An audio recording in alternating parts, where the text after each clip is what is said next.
जी अस्सलाम वालेकुम। ये न्यू मैथ की एक्सरसाइज नंबर 1.2 है और पहली वाली एक्सरसाइज के बारे में मैं थोड़ा सा गाइड कर देता हूँ। यहाँ पर रैशनल नंबर्स बताने हैं कि जिनको पी बटा क्यू की फॉर्म में लिखा जाए वो रैशनल, और जिनको पी बटा क्यू की फॉर्म में ना लिखा जाए वो इर्रेशनल नंबर होते हैं। अभी ये दूसरी चैप्टर की एक्सरसाइज है और 1.2, और इसको 1.1 में इसको द फॉलोइंग नंबर्स को आपने लाइन पे रिप्रेजेंट करवाना है। ये मैं आने वाले वीडियोस में आपको शेयर कर दूंगा, तो आप उसको देख लीजिएगा। अब जाते हैं 1.2 की तरफ, जो कि आज हमारी मेन एक्सरसाइज हुई है। सबसे पहले रेडिकल एक्सप्रेशन के पास आते हैं कि वो क्या होता है। If n is a positive integer greater than 1 and a is called a real number, then any real number x such that is equal to x is equal to a की power n under root n की n into a is called nth term of the root is a।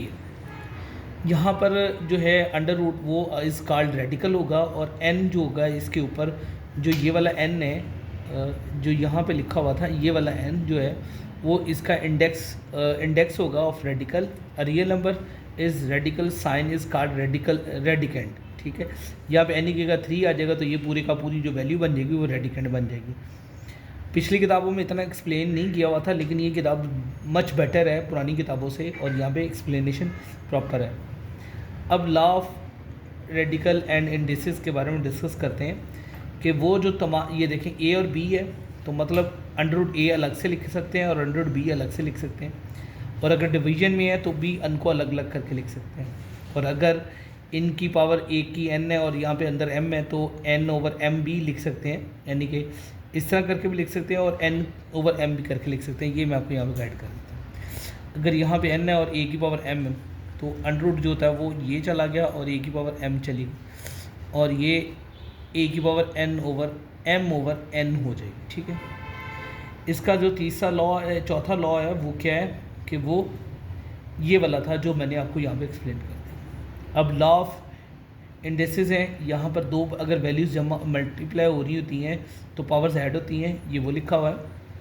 और अगर इस तरह की condition में होंगी तो पावर मल्टीप्लाई होगी, और अगर इस तरह की कंडीशन है तो पावर अलग अलग करके लिख सकते हैं, और अगर ऐसी भी है तो पावर अलग अलग करके लिख सकते हैं। और अगर ऐसी कंडीशन में हो तो जो पावर ऊपर जाती है वो माइनस की हो जाती है, n माइनस n हो जाएगा। और किसी भी चीज़ की पावर 0 इक्वल टू 1 होती है, तो इसको ज़रा मैं आपको डिफ़ाइन कर देता हूँ। अगर आपको इसको +1 और -1 कर देंगे तो ये किसकी इक्वल होगी, ए की पावर 0 के इक्वल।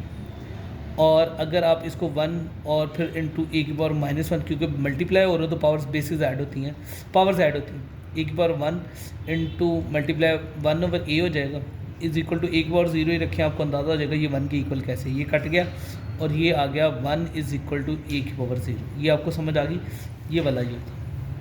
अब यहाँ पर कुछ एग्जांपल्स आ गई हैं, वो एग्जांपल मैं नहीं आपको करवाता, लेकिन हम डायरेक्ट क्वेश्चंस की तरफ चलेंगे जो कि थोड़े से डिफ़िकल्ट हैं और थोड़े से आसान भी हैं। अच्छा जी, सबसे पहले जो है यहाँ पर rationalise the denominator of the following. यहाँ पर कहने का मकसद ये है कि अंडर रूट की जो वैल्यू है वो डिनोमिनेटर यानी कि डिवीजन की फॉर्म में नहीं होनी चाहिए, और अगर है तो आपने उसको रैशनलाइज करना है। और रैशनलाइज का आसान तरीन तरीका ये है कि आपने जो अगर +103 है, देखें ये वाली वैल्यू के साइन को चेंज करके ऊपर नीचे मल्टीप्लाई करवा देना। ये 13 एज इट इज़ रह जाएगा 4 माइनस √3 और ए का स्क्वायर माइनस बी का स्क्वायर। अब ये देखें, अगर बच्चा a प्लस बी और a माइनस बी वाले फार्मूले को जानता है तो a square minus b square होगा, तो फिर उस कंडीशन के हिसाब से ये a प्लस बी वैल्यू बनी और ये वाली वैल्यू a माइनस बी बनी, तो उसकी वजह से हमने a स्क्वायर और माइनस बी स्क्वायर लिखा है। और 13 एज इट इज़ रह जाएगा, और 4 माइनस √3 इंटू 4 का स्क्वायर आपके पास 16 हो जाएगा, और अंडर स्क्वायर से ख़त्म हो गया तो 3 आ, 4 माइनस √3 ओवर 13 से कट गया, 4 माइनस √3। ये आपका पहला सवाल कंप्लीट हो गया। अब नेक्स्ट क्वेश्चन है इसी का पार्ट 2, √2 प्लस √5 ओवर √3। अब इस क्वेश्चन को भी वैसे ही हम परफॉर्म करेंगे, √2 प्लस √5 ओवर √3। अब यहाँ पर जो नीचे वाला डिनोमिनेटर है उसको रेशनलाइज कर लेंगे √3/√3 से। यहाँ पर माइनस का साइन नहीं लगाया, उसकी रीज़न ये थी कि जब दो वैल्यूज़ ऐड हो रही हों तो तब लगाएंगे, या लेस हो रही हो तब लगाएंगे। ऐड लेस की कंडीशन में था ही नहीं, तो इसलिए डायरेक्ट ही इसको मैं वैसे परफॉर्म कर दूँगा। √3 मल्टीप्लाई होगा √2 प्लस √5 से ऊपर वाली साइड पे, और नीचे बन जाएगा √3 का होल स्क्वायर।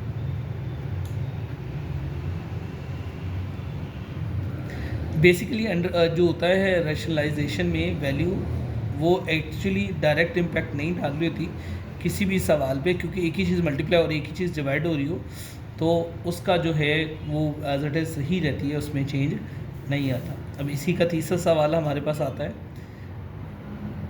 उसमें √2 -1 है ओवर √5। अब यहाँ पर भी सेम कंडीशन करेंगे, √5 को ऊपर और नीचे मल्टीप्लाई कर देंगे, 105 इंटू √2 -1 ओवर 105 का होल स्क्वायर। ये से कट जाएगा। अब इससे आगे यहाँ पे चलते हैं, 105 यहाँ पे रह जाएगा और 105 √2 -1 यहाँ पे आ गया और नीचे खाली 5 आ गया। तो अभी इसके जवाब भी चेक कर लेते हैं, क्योंकि नई नई किताब है, मैंने बिल्कुल इसके चेक नहीं किए हुए जवाब, तो मैं इसको अंदाज़ा कर लेता हूँ। बिल्कुल ठीक है, हमारा पहला सवाल भी ठीक है, दूसरा भी ठीक है और ये तीसरा सवाल भी ठीक हो गया। अब नेक्स्ट क्वेश्चन है, चलते हैं और इसी का पहला पार्ट आज कंप्लीट करेंगे। 6 - 4 √2 ओवर 6 + 4 √2, ये इसका क्वेश्चन नंबर 4 है। इसको चेंज करेंगे 6 - 4 √2 और 6 - 4 √2 से। यहाँ पे प्लस था, रेशनलाइज की वजह से यहाँ पे हमने माइनस कर दिया। a का स्क्वायर माइनस b का स्क्वायर, ओ सॉरी, ये ऊपर वाली तो as it is a - b और a - b। जब भी a - b और मल्टीप्लाई में a - b या a + b भी हो, दोनों सेम हो, तो a - b का होल स्क्वायर वाला फार्मूला लगेगा यहाँ। तो यहाँ पर लगेगा 6 - 4 √2 का होल स्क्वायर, और नीचे वाली साइड में फिर a का स्क्वायर माइनस b का स्क्वायर। अगर आप उसको ओपन कर लेते हैं तो भी कोई इशू नहीं है, अगर आप ओपन नहीं करते तो भी इशू कोई नहीं है, क्योंकि हमने डिनोमिनेटर जो है ना डिवीजन में उसको रिमूव करना था। 4 का स्क्वायर, अब 6 का स्क्वायर 36 होता है, 4 का स्क्वायर 16 और अंडर उससे कटेगा तो 2 बन जाएगा। अब यहाँ पर 6 - 4 √2 और 36 - 32, ये whole square as it is ही रहेगा, और 6 - 4 √2 ओवर 4, ये इसका आंसर है जी। नेक्स्ट है, क्योंकि ये शॉर्ट क्वेश्चंस के तौर पे ही आएंगे, हाँ, तो इस वजह से यहाँ पर आप इसमें ज़्यादा क्वेश्चंस को ज़्यादा लंबा परफॉर्म करने की ज़रूरत नहीं है, वो उसमें मैं बैकएंड पे भी चेक कर लेता हूँ। अगर कोई क्वेश्चन ज़्यादा लेंथी परफॉर्म हुआ है तो उसको भी देख लेते हैं। मैं वापस जाऊँगा आंसर्स वाली शीट पे कि बुक ने आपको रिकमेंड क्या किया, आंसर कौन सा निकालना है, इसलिए मुझे यहाँ पे आके इसको चेक करना पड़ेगा। नहीं जी, ये हमें 4 वाले को मज़ीद आगे करना पड़ेगा, तो हम इसको आगे करेंगे। देन अगला सवाल यहाँ से स्टार्ट करते हैं। a का square 36 plus b 16 × 2 minus 2a और इंटू b, नीचे आ गया 4 as it is. 36 plus 32 minus 4 6 24 से 24 × 2 48 √ 2 इज इक्वल टू 8 और 3 3 प्लस 6 और 48 √ 2 ओवर 4। अब यहाँ पर मज़ीद इसमें से कॉमन क्या ले सकते हैं वो देख लेते हैं। अब ये इसमें से ऊपर में से 4 अगर कॉमन ले, नहीं 4 7 28, ठीक है, 4 कॉमन ले, 4 1 4 4 7 28, 4 1 4 4 2 4 3 12 √ 2 ओवर 4। ये 4 4 से गया, अब 17 माइनस 13 √ 2 ये जवाब होना चाहिए। ये अब देखते हैं, यही है 12। हाँ जी, गलती होगी, 4 2 द 8 होता है जी, मैंने 4 1 4 4 2 द 8, ये सेम आपका जवाब आ गया। अब इससे नेक्स्ट क्वेश्चन था वो मैं यहाँ पे अब करने लगा हूँ। तो यहाँ पर जो फार्मूला लगा है वो a माइनस बी के होल स्क्वायर का लगा है, A square plus B square minus 2ab वाला, a का स्क्वायर b का स्क्वायर माइनस 2a और b। ठीक है, थोड़ा सा आपने इसको मिसजज नहीं करना, थोड़ा सा इसको कंटिन्यू कर लेंगे तो आपको समझ आ जाए।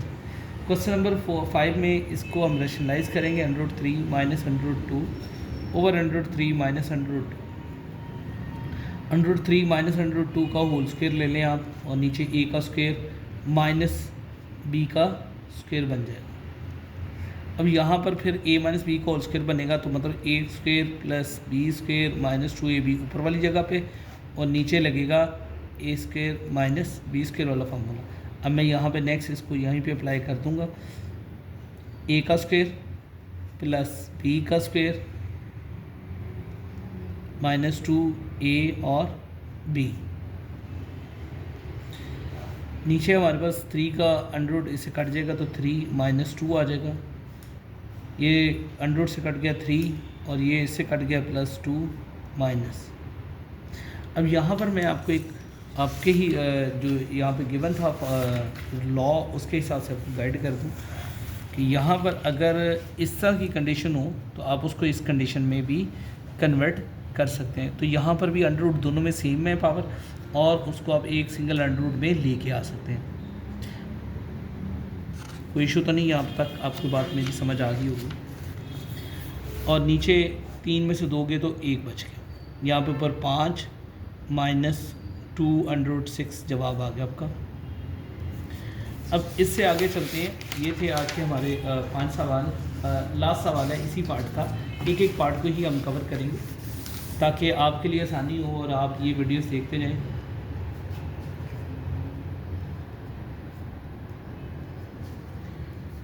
हाँ जी, यहाँ पे भी इसको रेशनलाइज कर लेंगे, सॉल्यूशन लिखूँगा मैं आपको, ये पूरा तरीके से करवाने लगा हूँ ताकि आप बोर्ड के पॉइंट ऑफ व्यू से भी अगर सवाल कर रहे हो तो आपकी गलती ना हो। पहले मैंने थोड़े से रफ एंड टफ किए थे कि चलें आपको आते ही होंगे, लेकिन अभी मेरे अंदाज़ा हुआ है कि नहीं यार ये बच्चों को तो नहीं आते। फिर न्यू किताब है तो ये सारी किताब ही चेंज है और नई किताब के सवाल भी सारे चेंज होंगे, तो इसलिए आपने परेशानी नहीं लेनी। आपको जो भी सवाल ना आए आप नीचे कमेंट बॉक्स में बता दीजिएगा तो मैं आपको वो करवा दूँगा। 4√3 एज इट इज़, रहने दे 107 माइनस 105 एज इट इज़, और यहाँ पर बनेगा 7 और यहाँ पे बनेगा -5। मुझे ये लगता है इसको अंदर मल्टीप्लाई करवाना पड़ेगा। 4 × 21, 4 1 दा 4, यहाँ पे 1 है, और 3 7 दा 21, माइनस का साइन 4, यहाँ पे 1 है तो 4 1 दा 4 और 3 5 दा 15। 7 में से 5 के तो 2, ऊपर से आप 2 कॉमन ले लें,